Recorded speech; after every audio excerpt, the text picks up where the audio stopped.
Assalamu alaikum. Welcome back to Hilaal Live. It's the motorsport show, and if you're a petrol head like I am, superbikes or just bikes in general is a head turner every single day of 365 basically. So I am so happy and so excited to have in studio the superbike racing legend, Sharief Reynolds. Assalamu alaikum. Alaikum salam, and I'm glad to be here. I'm honored to have you on set. Thanks so much for taking the time to come and chat to us as well. You've been in the industry for a number of years. Where did this all start? Where did this passion ignite? Yeah, I must say it was very early in my life. And I've been in biking since the age of about 14. Wow. Okay. And I had my first bike at the age of 14 and the bug bit. Yeah. And up till today, I'm still on a bike. Right. So what can I say? So how did your parents, when you told them, I want to go into biking at 14, were they supportive? Were they apprehensive? Talk us through that process. Okay, look, man, I can tell you this. I thought something fell on my dad's head. So he said to us, at that point, we went to Claremont. My mom went shopping and he said, I'm going to go buy guys a bike. Okay. Me and my brother. So we go into the bike shop and it was in Claremont Main Road opposite the post office. Right. I'm trying to think of the bicycle place name. It will come to me later. Anyway, so we were in the bicycle shop looking at bicycles and he said, no, in the wrong shop. Owen Roberts Honda is next door. Oh, so you thought it was a bicycle? Exactly. So I thought, geez, something happened to my dad and something fell on his head or something's not right here. Yeah. And he walked in there and he bought a bike. My word. So he bought one for my brother first. Right. And then I got one a bit later. Okay. So this was at 14? At around about 14, 15 years old. Okay. Yeah. Right. As far as okay. So then riding the bike, obviously for leisure. So when did it evolve into racing? Many years later. Okay. So finished school, went to tech, finished tech, and then it started. Okay. You know. And then we started buying bigger bikes, and then it started. And, you know, then we met all the legend, like you said, King Cut. Sean. Yes. And a lot of our other friends that we're still friends with today, that's still riding and still racing today. Yeah. And I think it just took off from there. Yeah. And that's one of your beautiful bikes that we're having a look at as well. Correct. Which bike is that? That is a classic. That bike's 28 years old. Wow. And I'm what racing bike's it. That? That's a Ducati 996. Whoa. It's an iconic bike. It's an iconic bike. If you were a youngster back then in 93, that bike came out. That's a 98 model that I have there. Sure.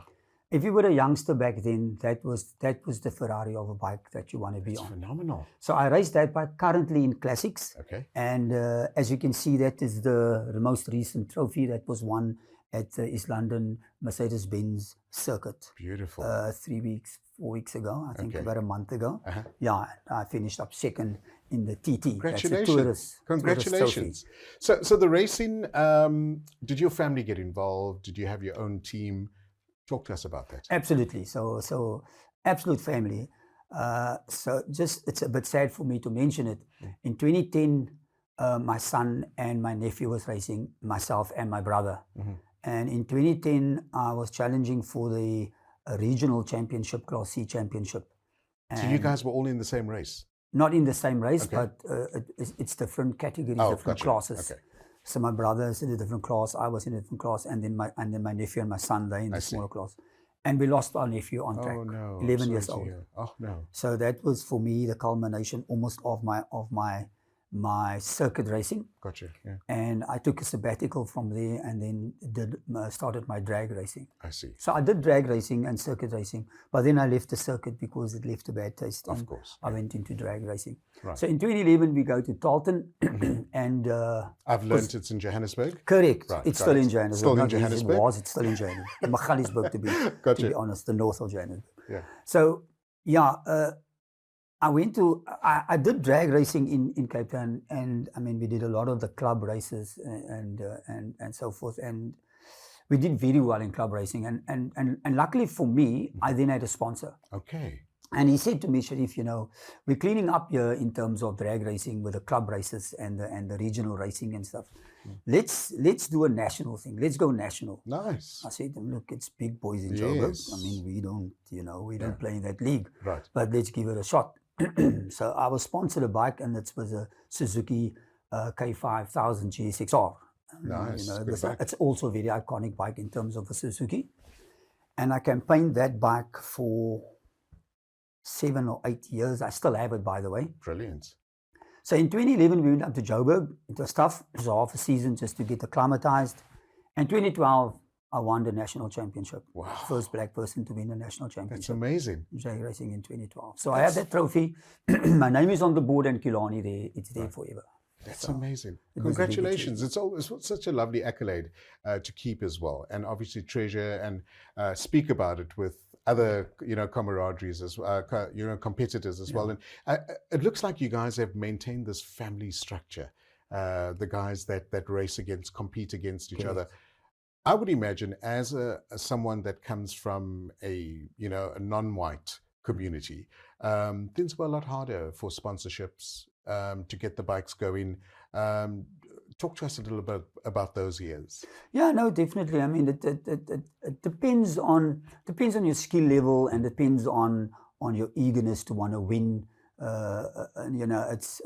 There's a lot of factors that come into play, and doors wasn't opened easily. Right. So someone would have to see your skill set and appreciate that skill set to want to invest.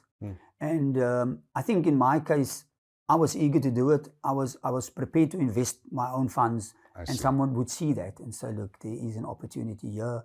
And I'm very thankful that I had a sponsor, and not a stingy sponsor. Lovely. I must add. Well done. Yeah. How do you manage, keeping in shape mentally, physically? Because surely it's a physical sport, being on a bike. No, And there's G-force levels, there's mind over matter type of games that you play when you're riding. Definitely. What's a typical race week like for you? Okay, so a race week starts on Thursday already. I generally service and see to my own bike, but like Sean said, we have a super tuner, Right. and his name is Julian Nettling. Brilliant. He's always dyno tuned our bikes, but dyno tuned it to the T. But the general upkeep of the bike, setting the chain, setting the suspension, keeping the bike in good form, making sure the bike is safe, tire pressures, proper tires, and proper setup and things like that. That we generally do ourselves. So that starts on the Thursday. Okay. Friday is setup, and then on a drag day, I'm talking now drag racing, that's less intense than the circuit. So, but from a drag point of view, it starts like the Saturday morning, you're already pumped up. I mean, after Fajr, you can't sleep. Right. Because now you're pumped up and your mind's starting working. There's strategies involved here. You need to strategize, how you're going to get off the line, how you're going to better your times, how you're going to Track better your 60 all of foot. that? Track temperature, tire pressures, how are you going to better your 60 foot, getting the data, measuring the data through the day, ambient temperatures, the bike setup, the fuel ratio and things like that. So you've got to monitor this through the day. And for me, I don't like a huge entourage. Okay. I like my son must be there, and he sees to my bike. Right. So when I come off the track, he makes sure the tire pressures is right. He makes sure everything's tight, everything's right, everything's sorted. And just be in a calm space. You have too much people around you. Everyone wants to give you advice. Gotcha. So what to do and how you must do this and you mustn't do that on the line. And on the line, I block everything out. Okay. You block everything out, and you have a good look at your competitor, and you intimidate him. Mind game starts So there when already. you drop that clutch and you turn accelerator, it's done. You've got to do that from that point. There are quite a few youngsters listening to you right now, watching you right now. What advice do you have for them, about getting into this industry? First of all, you must show up. I mean, there's a lot of guys with motorcycles out there that want to race. You've got to be very, very dedicated. Very dedicated. And, like Sean said, there's big budgets out there, but you don't really need a big budget to get into it. And if there's youngsters that want to get into it, feel free to call me. I will guide them in every way that I can. And Is this what you do full-time now? Or you have a full-time job as well and race part-time? now I have a full-time job. And Okay. that's when Nick comes in. I'm now part of That's where the partnership with Nick comes in as Yeah. well. It's been an absolute fascinating conversation. I'm sure you've got so many other stories you'd like to share with us as well. And, but thank you for paving the way for so many other people that would, look up to you. and would like to, you've set the benchmark with regards to people in this industry as well. Some of the tracks around the country, what's one of your favorite tracks to race? As a matter of fact, I went up to Kyalami last week. It was, and I've always been to Kyalami for motor shows and things, but never raced there. Okay. It was a little bit expensive. It was out of my budget, but I thought, let's do it.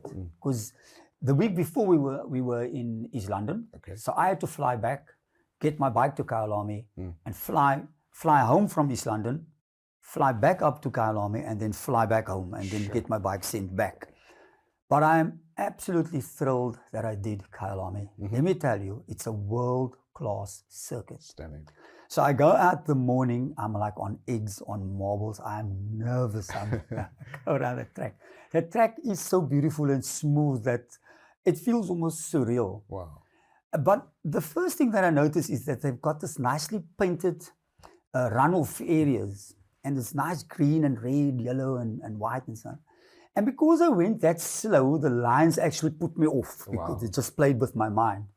But after the third session, and you start getting some speed and getting heat in the tires and things like that, that was phenomenal. Wow. I ended up banging handlebars going up into West Bank Corner, going down Mine Shaft.